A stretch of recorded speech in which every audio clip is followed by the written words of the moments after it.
Hello people, in this video we have to look at the management of diabetes mellitus in pregnancy.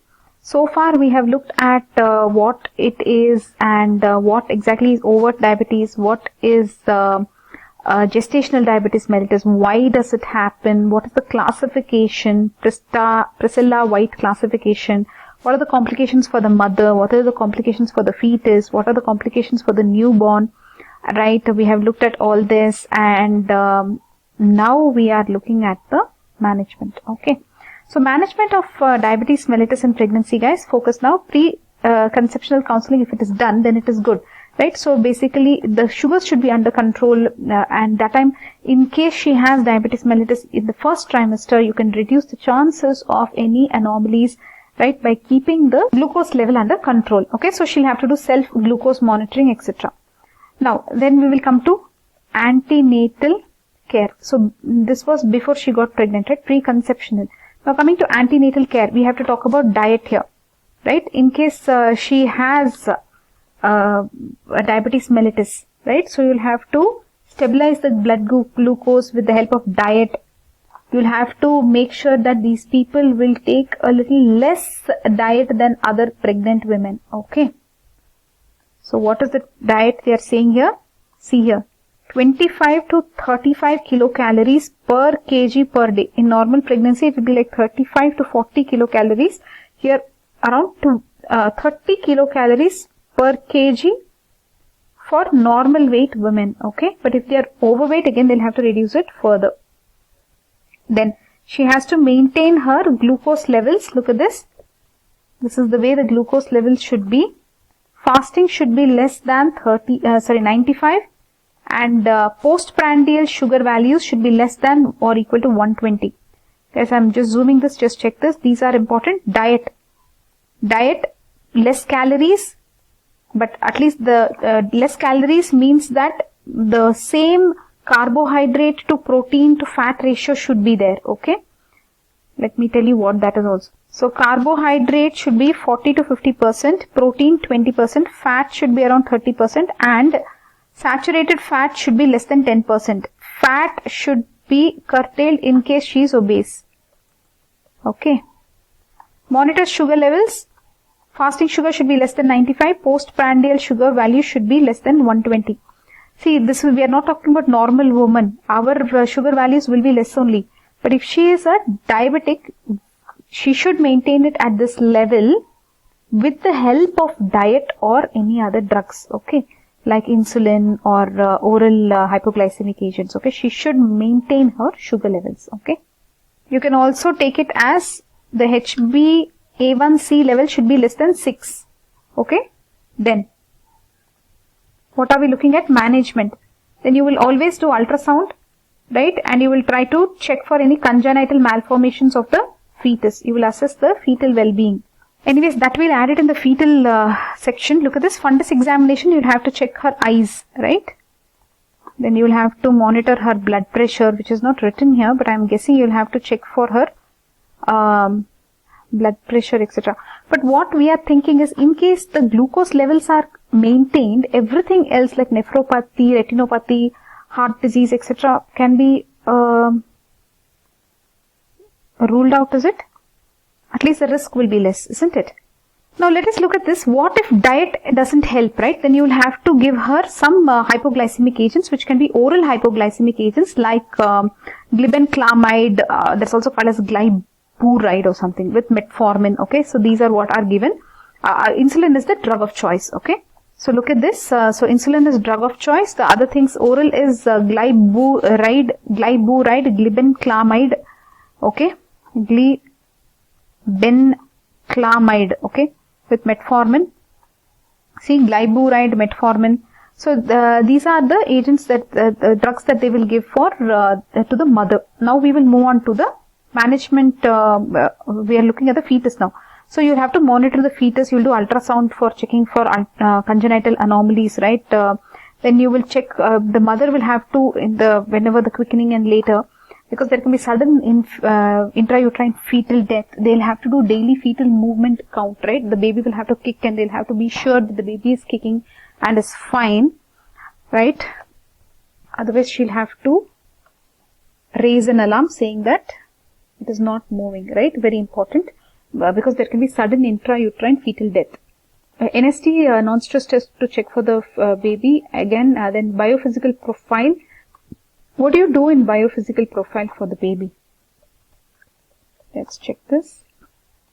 Here they are checking for, again, for the same thing, okay? Movements of the baby. Then they are checking for the, one second, amniotic fluid, etc. Fetal breathing movements. Fetal movements as such, the fetal tone, the muscle, etc. A lot of things are coming under biophysical profile, guys. Then umbilical artery Doppler. What do you do in this umbilical artery Doppler? How do you access that? So here you can know the blood supply looks like to the baby. But umbilical artery will have deoxygenated blood, isn't it? Okay. Then once she is reaching, let us say, 34 weeks in case of overt diabetes mellitus, which is not well controlled. 37 weeks in overt diabetes mellitus, which is well controlled. GDM around 38 weeks, who's on medication. If she's on diet control, then 40 weeks. So understand that basically for overt diabetes mellitus, the cutoffs are low. So, but anyways, even though, let us say the baby is term, that is 37 weeks plus, there may not be lung maturity, because fetal lung maturity is delayed in gestational diabetes mellitus, okay. So that is why respiratory distress, etc. can be there. So they will give steroids for lung maturity. The steroids in turn can increase the maternal sugar. So it is very important to admit the mother and monitor when you are giving steroids, okay. So this is important. So you are giving something that will actually increase her blood sugars, okay. Guys, so did you understand where are we? You have understood the management. Here they are actually talking about induction of labor. So basically whenever there is, she is controlled on insulin, right? Or if there is women with vascular complications, then they are doing induction, okay? Then coming to C-section.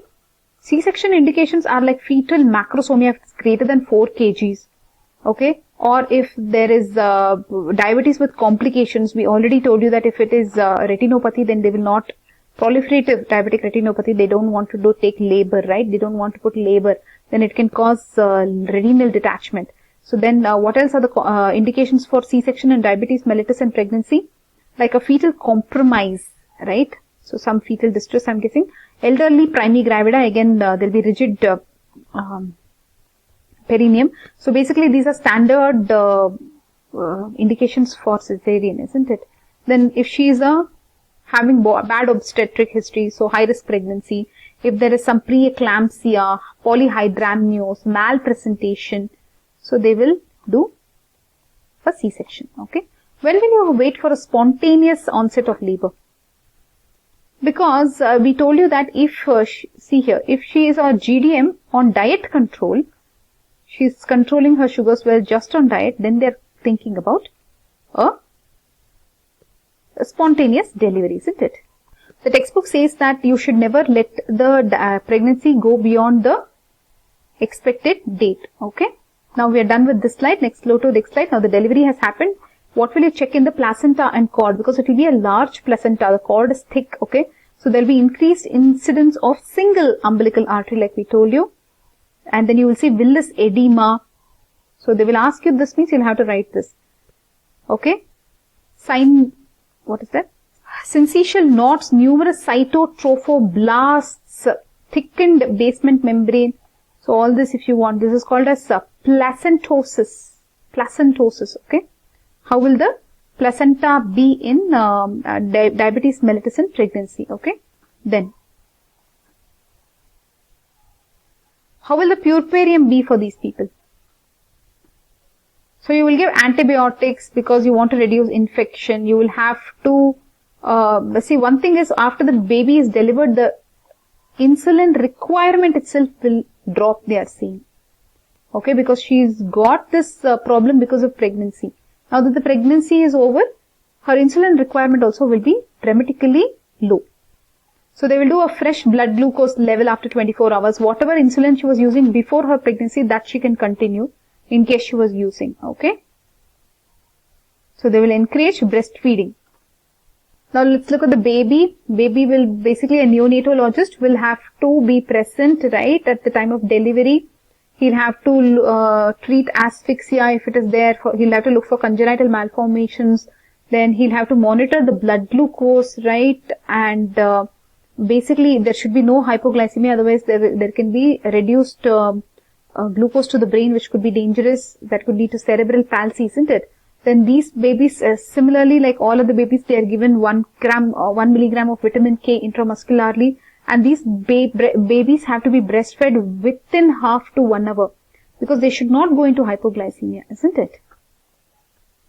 Last slide here, what is the contraception for these women? Barrier method of contraception is ideal, okay, because they don't want to give any hormones to these people. Imagine you give them estrogen, etc.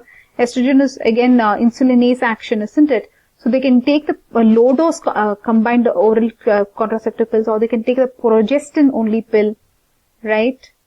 And if they have diabetes under control, they can use an IUCD, that's an intrauterine contraceptive device, right? And if they have completed the family permanent sterilization, vasectomy for the husband would be the best, isn't it? Or the male partner, you can say, for the male partner. So guys, just one point here. Look at this. If there is ketoacidosis, how will you manage, guys? If there is ketoacidosis, diabetic ketoacidosis, because there is acidosis because of lipolysis, isn't it? For those people, you will have to give bicarbonates, isn't it? Because they have acidosis. So you will have to give bicarbonate. For diabetic ketoacidosis, treat with IV potassium, bicarbonate, fluids, insulin. Insulin anyways you will give. IV insulin, fluids, IV potassium and bicarbonate. Okay. Did you get this? First of all, why is there ketoacidosis? There is ketoacidosis because of lipolysis. You've read all this in biochemistry, isn't it? Lipolysis will lead to ketogenesis. There will be fall in the plasma bicarbonate levels. pH will reduce. If pH reduces only, it will become more acidic. Acidosis. Okay. So this completes the management of diabetes mellitus in pregnancy. We have looked at almost everything about diabetes mellitus in pregnancy, guys. So we have looked at over diabetes, gestational diabetes, diabetes mellitus. We have looked at the classification. We have looked at the complications for the mother, fetus, newborn. We have looked at management. This whole video was about management, right? Preconceptional counseling, antenatal care with diet, insulin, oral hypoglycemic agents, regular antenatal checkups. The drugs used are insulin, glyburide, glibenclamide, metformin. You will monitor the fetus a lot. Then basically this is the timing of delivery, and fetal lung maturity you have to achieve with steroids. But steroids will increase maternal glucose levels, so you have to admit the mother and monitor her carefully, right? And then you can do induction of labor in certain cases if the fetus is if the fetus is big, yes, C-section, etc. Spontaneous onset of labor only if it is a very good case of controlled diabetes mellitus. Even in that case, do not exceed the expected delivery date, they said. Then you'll have to examine the placenta and cord, because there will be big placentas and cord, thick cords with single umbilical artery, etc. Puerperium, she can go into infection, so you should be careful. Her insulin requirement will drop, so she should go to take insulin which she was taking before her pregnancy. Right, and what else? Baby basically, the neonatologist will have to take care of asphyxia, congenital malformations. You have to look for, right? Then he has to maintain blood glucose level of this baby by quick breastfeeding for these babies, right? They should standard get a vitamin K, and contraception would be a barrier choice, okay? Not hormonal choice. That's it for now, guys, in this video. Bye bye.